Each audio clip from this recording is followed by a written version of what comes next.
¿Ahí sí? Ahí sí. Ya, perdón. Bueno, yo voy a comenzar con la primera parte que es sobre la evidencia científica del calentamiento global y todo lo que es cambio climático, y esto hace referencia al último informe que se publicó el año 2002, en donde ya la evidencia dice que el calentamiento global y el cambio climático es algo irrefutable, y esto es bueno para ir comenzando. ¿Por qué? Porque en ese mismo informe también se publican distintos escenarios a futuro, sobre todo al año 2100, de cómo van a ser las temperaturas. Y ellos publican 5 escenarios, desde el más optimista hasta el más pesimista, y en el cual nos van indicando, dependiendo del comportamiento de la política pública, qué tanto se va a ir aumentando la temperatura superficial a nivel global. Y esto va a ser desde el mejor de los escenarios, 1,5 grados a nivel mundial, hasta sobre los 4 grados a nivel mundial. Y esto va a generar distintas repercusiones a nivel planetario y ecológico. En nuestro país también ya estamos viendo cuál está haciendo las repercusiones sobre estos cambios, y podemos ver que en los gráficos de la derecha, su izquierda, perdón, se ve cómo ha ido aumentando la temperatura máxima en los últimos años, y esta sigue una tendencia en la cual está subiendo cercano a los 0,17 grados por década. Y en la parte de su derecha aparece también la evolución de la precipitación anual. Y esto es bastante preocupante porque nosotros ya llevamos 15 años con déficit hídrico, sumado a que están subiendo las temperaturas a nivel país. Ese es el escenario en el cual nos encontramos. ¿Cómo afecta este escenario de lo que es cambio climático y todo este cambio a nivel global a la salud? Y esta es la parte en la cual nosotros desde la salud tenemos que empezar a preguntarnos cómo esto va a impactar para nosotros poder generar, sobre todo, medidas de adaptación. Nosotros lo que estamos tratando de buscar es generar e identificar estos problemas para poder identificar también posteriormente cómo nos podemos adaptar y que el impacto sea menor. El impacto del cambio climático puede ser tanto directo como una tormenta, una sequía, en donde se generan muertes de forma directa.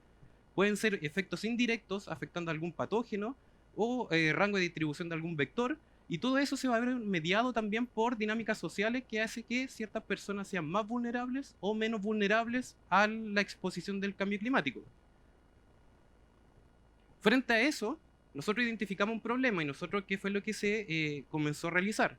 Se vio que las proyecciones de la Organización Mundial de la Salud para el periodo del 2030-2050, una de las mayores preocupaciones van a ser las muertes en exceso producto de diarreas, que ellos estiman que van a ser 48.000 muertes en exceso por diarrea para ese periodo, y sumado también que las diarreas ya causan muertes, miles de muertes en el mundo. Es una de las segundas causas de muerte también en menores eh, de 5 años.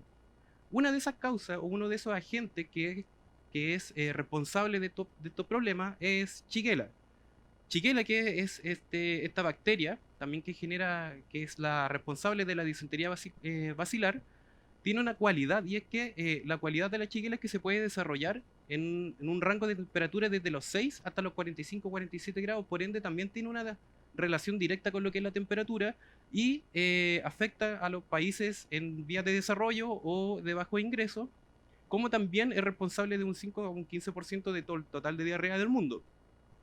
Pero en el último tiempo, y aquí es donde también nosotros nos detenemos con la parte climática, es que se ha descrito en el último tiempo que también existe una relación con lo que son las temperaturas. Sin embargo, nosotros queríamos salir de la duda, o queríamos investigar cuál era el comportamiento en nuestro país. La evidencia internacional, principalmente de China, aquí dice China por todos los lugares, porque ellos son quienes han desarrollado la mayor cantidad de estudios, y ellos encontraron que los casos de Shigella y los casos de disentería basilar eh, se ve afectada por la temperatura, y que la temperatura incluso aumenta los casos entre un 1,58% hasta sobre el 50% de los casos.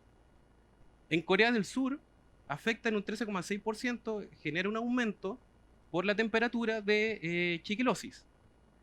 Nuestra área de estudio, para poder comprobar cuál va a ser el impacto de la temperatura sobre la Shigella, nosotros lo realizamos sobre la zona norte y centro del país, desde la región de Arica de Parinacota hasta la región metropolitana, principalmente porque es la zona donde se concentra la mayor cantidad de casos.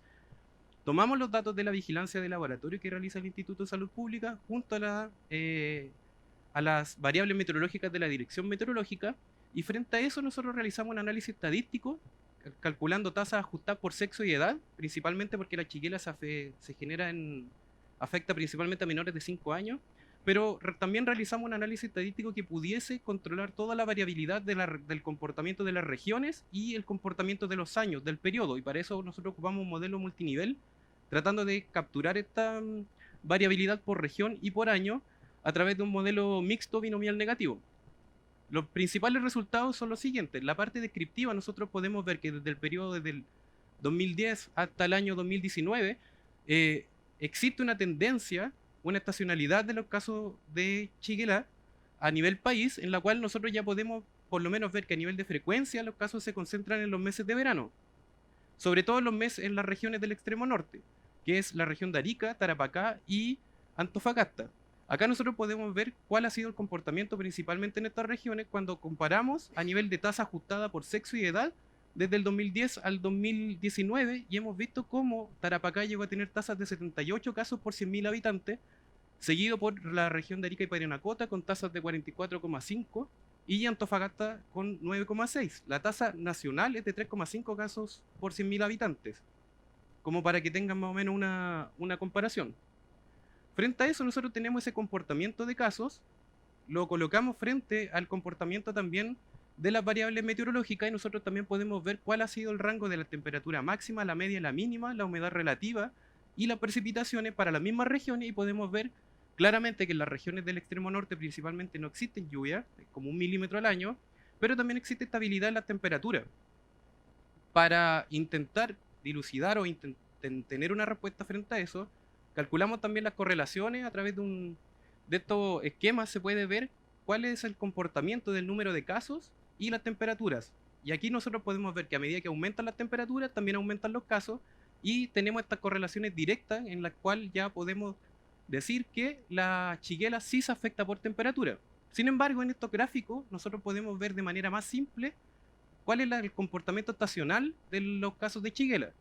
Los boxplots representan la temperatura media para el periodo de 10 años, y la línea negra es el número de casos acumulados. Entonces nosotros podemos ver cómo los casos de Shigella se concentran en los periodos de verano hasta el mes de junio en algunas regiones, julio o mayo en el caso de Antofagasta. Sin embargo, para poder comprobar cuánto afecta o poder cuantificar cuánto es que la temperatura máxima, principalmente la temperatura máxima, afectaba el número o la frecuencia de casos de Shigella, nosotros tenemos los resultados de este modelo, que es un modelo mixto binomial negativo, en el cual nosotros aquí se puede ver que el modelo se ajusta muy bien a la variabilidad de los datos, los residuos se ajustan muy bien, eso quiere decir que es un muy buen modelo.